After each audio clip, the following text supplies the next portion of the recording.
இந்த சிகிரியா மலைக்கு மேலே நம்ம ஏறணும்னு சொன்னால், இந்த சிகிரியா மலைக்கு மேலே ஏறி உச்சத்தை நம்ம அடையணும்னு சொன்னால் 1200 படிகள், இந்த மாதிரிக்கு 1200 படிகள் இருக்கு. இந்த படிகள் எல்லாத்தையுமே ஏறித்தான் நம்ம சிகிரியாட தொப்புக்கு போகலாம்.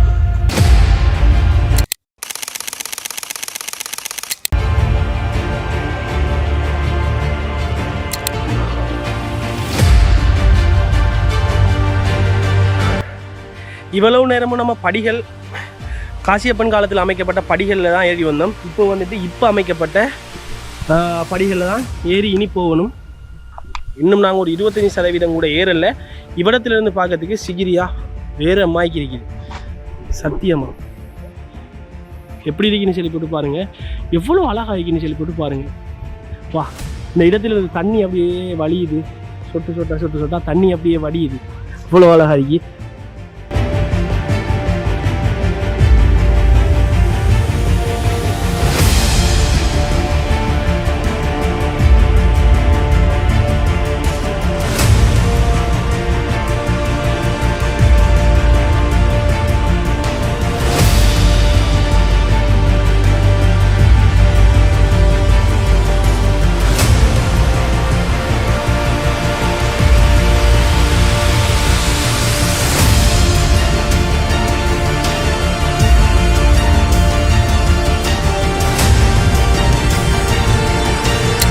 இந்த சிகிரியாவை காசியப்பன் எப்படி அமைச்சிருக்கான்னு சொல்லி பார்த்தீங்கன்னு சொன்னால், எதிரிகள்கிட்ட வந்து தன்னைத்தானே பாதுகாக்கிறதுக்கு பிரில்லியண்டாக வந்துட்டு சிந்திச்சு வளர்ச்சி குளங்களும் நீர்நிலைகளும் காடுகளும் இப்படி வச்சு தான் தன்னைத்தானே காசியப்பன் பாதுகாத்துட்டு இருந்திருக்கான்.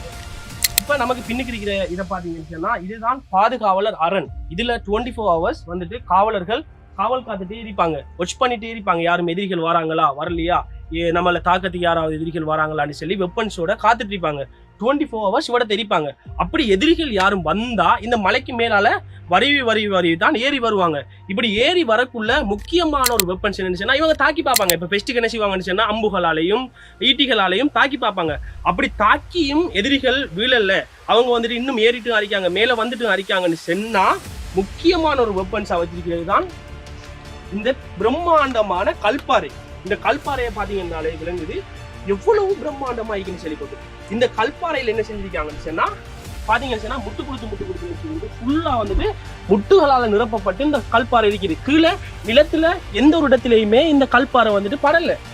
ஆச்சரியம் அளிக்கிற வகையில இருக்குது. இந்த கல்பாறையை பார்த்தா நமக்கே ஆச்சரியமா இருக்குது. இந்த கல்பாறை என்ன செய்வாங்கன்னு சொன்னா, காவலர்கள் அங்க இருக்கிறாங்க, இங்க இருக்கிற காவலர்கள் சொல்லி இந்த பெரிய கல்பாறைய காவலர்கள் என்ன செய்வாங்கன்னு சொன்னா, இங்க காவல் காத்துட்டு இருக்கிற காவலர்கள் என்ன செய்வாங்கன்னு சொன்னா, எதிரிகள் வராங்களான்னு சொல்லி பார்த்துட்டு இருப்பாங்க. அந்த சந்தர்ப்பத்துல எதிரிகள் வந்துட்டு இருக்காங்க, நம்மளால எதிரிகளை கட்டுப்படுத்த முடியாம இருக்குன்னு சொன்னா, இந்த பாறையில இருக்கிற இந்த முட்டுகள் அனைத்தையுமே எடுத்துட்டுவாங்க. எடுத்துட்டா என்ன செய்யும் சொன்னா, இந்த பெரிய பாறை அப்படியே போய் கீழே விழும். கீழே விழும்போது என்ன நடக்கும் நீங்களே சிந்திச்சு பாருங்க. அவ்வளவு எதிரிகளும் அவடத்தை சாக நேரிடும், இறக்க நேரிடும். 50 பேரும் தலதரிச்சு ஓடிடுவாங்க. அதுக்காக வேண்டிய காசியப்பன் அமைச்சு வச்சிருக்காங்க. இது வந்துட்டு இந்த அதுல முக்கியமான விஷயம் ஒன்று நீங்க சிந்திச்சு பாத்தீங்கன்னு சொன்னா, இந்த பெரிய பாறைக்கு எப்படி மனிதர்களால முட்டு கொடுக்கிறது. இந்த இதை மேலரிக்குது பாத்தீங்கன்னு சொன்னாலே விளங்கும். இந்த கல்பாறை வந்துட்டு நிலத்துல படல, முட்டுக்களால நிரப்பப்பட்டு தான் இருக்குது. இந்த கல்பாறை வந்துட்டு எப்படி இவங்க இந்த முட்டை வச்சாங்கன்னு சொல்றது இன்றைக்கு வரங்காட்டிலையும் ஆச்சரியமாவும் மர்மமாவும் இந்த சிகிரியா குன்றுல இருந்துட்டு இருக்குது. வித்தியாசமான முறையில தாக்குதல்களையும் ஈட்டி அம்பு பாறைகள் என முதலைகள் தண்ணி இப்படி பல எதிரிகள்ட்ட இருந்து தன்னை பாதுகாக்கிறதுக்கு காசியப்பன் பல வழிமுறைகளை அமைச்சு வச்சிருக்காங்க.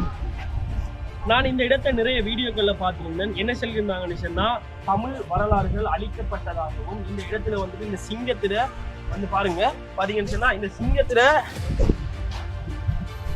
இந்த சிங்கத்துல கால் வந்துட்டு உடைக்கப்பட்டிருக்கிறதாகவும், தமிழ் வரலாறுகள் அழிக்கப்பட்டிருக்கிறதாகவும், இந்த சிங்கத்துல கால் வந்துட்டு உடைக்கப்பட்டிருக்கிறதாகவும் நிறைய வீடியோக்களை நான் பார்த்தேன். அப்படி எதுவுமே இந்த இடத்துல நடக்கல. பாத்தீங்கன்னு சொன்னாலே விளங்கும், எதுவுமே நடக்கல. இங்க பாத்தீங்கன்னு சொன்னா, இந்த சின்ன விரல் கூட சிங்கத்துல அப்படியே நேச்சுரலா இருக்குது, எதுவுமே செய்யாம அப்படியே அழகா இருக்குது. அழகா சிங்கத்துல கால்னு சொல்லி போட்டு இந்த நகத்தை பாருங்க எப்படி இருக்குன்னு சொல்லி போட்டு எப்படி வடிவமைச்சிருக்காங்கன்னு சொல்லி பாருங்க. ஏதாவது உடைவுகள் ஏதாவது சிதைவுகள் இருக்கா? ஒன்றுமே இல்லை.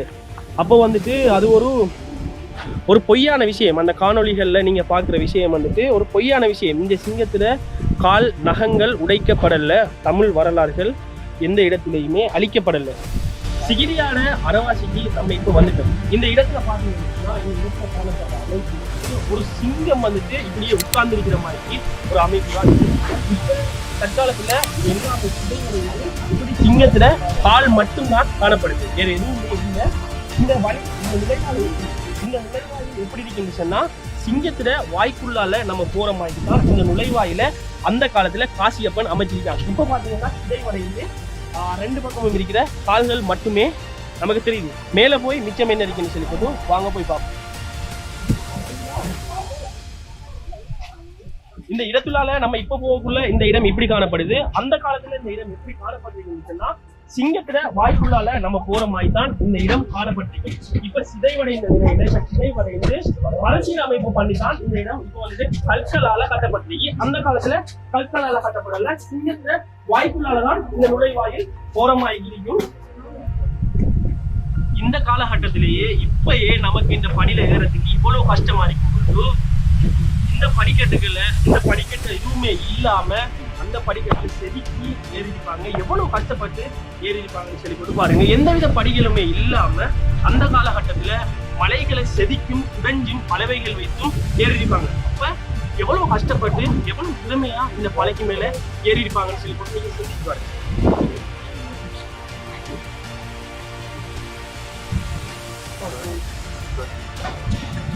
இந்த படிகளை பாத்தீங்கன்னு சொன்னா இப்ப நம்ம இந்த படிகளால ஏறுறோம்.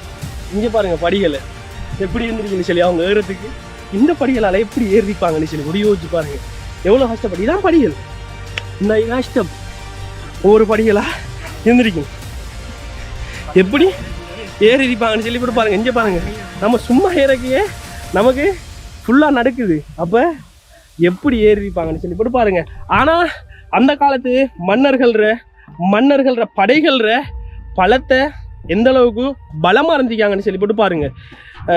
ஒரு வித்தியாசமான முறையில் போர் பயிற்சிகள், அது மட்டும் இல்லாமல் அவங்களோட உணவு முறை நம்ம இப்போ சாப்பிட்ற மாதிரிலாம் இல்லை. அவங்களோட உணவு முறையே வித்தியாசமாகிக்கும். இப்போ மன்னர் காலத்தில் இருக்கிற உணவு முறை எல்லாமே வித்தியாசமாகிக்கும். அவ்வளோ பயிற்சி இதுக்கு ஏறத்துக்குன்னு சொல்லி போட்டு, போருக்குன்னு சொல்லி போட்டு எல்லாமே பயிற்சியில் வந்துட்டு பயிற்சி எடுத்து இந்த மலைக்கு மேலே ஏறத்துக்கு லேசாக ஏறிப்பாங்க. இப்போ நம்ம ஏறத்துக்கு இவ்வளோ கஷ்டப்படுறோம்.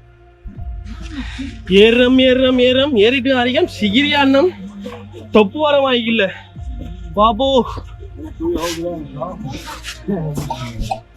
பாப்போம். ஏறி ஆக்கள் சூத்து போய்த்தோம். ஏலா வாப்பா வந்தாச்சா ப்ரோ? ஒரு மாதிரியா ஃபுல்லா ஏறி முடிச்சாச்சு. சாதிச்சிட்டோம், ஜெயிச்சிட்டோம், ஜெயிச்சிட்டோம்.